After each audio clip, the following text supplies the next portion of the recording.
15 अगस्त 1947 आधी रात को देश आजाद। लेकिन उस दिन सिर्फ आजादी ही नहीं मिली, एक पूरे देश को चलाने का ऑपरेशन स्टार्ट हुआ। आजादी के साथ ही एक बंटवारा हुआ जिससे लाखों लोग दो देशों के नागरिक बन गए, हिंदुस्तान और पाकिस्तान। दोनों देशों में सीमा खींचने का काम सर रेडक्लिफ को दिया गया। ऐसा इंसान जो कभी भारत नहीं आया था, लेकिन उसने 5 हफ्ते के दौरान अपने पेन से ऐसी लकीरें खींची जिसने भारत और पाकिस्तान के नागरिकों को आपस में बांट कर रख दिया। ब्रिटिश इंडियन आर्मी का भी बंटवारा हुआ।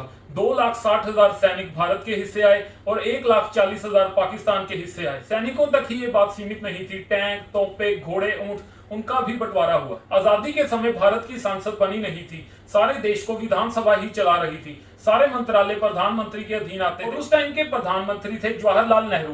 देश आजाद होने पर उन्होंने सभी मंत्रालय आप संभाले जब तक कि अभी नई नियुक्तियां होनी थी। अब बात आती है कि जवाहरलाल नेहरू प्रधानमंत्री कैसे बने थे।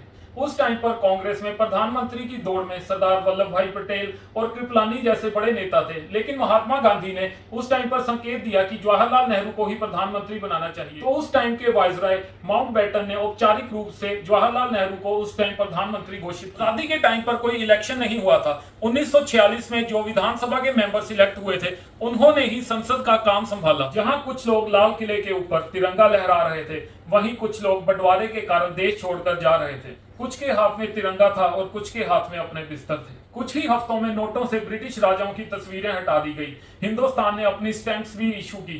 15 अगस्त 1947 ये सिर्फ एक आजादी का दिन ही नहीं था, ये शुरुआत थी एक नए सिस्टम, एक नए देश और हजारों कहानियों की, जिनकी गूंज आज भी हमारे दिलों में है। जय हिंद, जय भारत। आप सबको आजादी दिवस की बहुत बहुत शुभकामनाएं।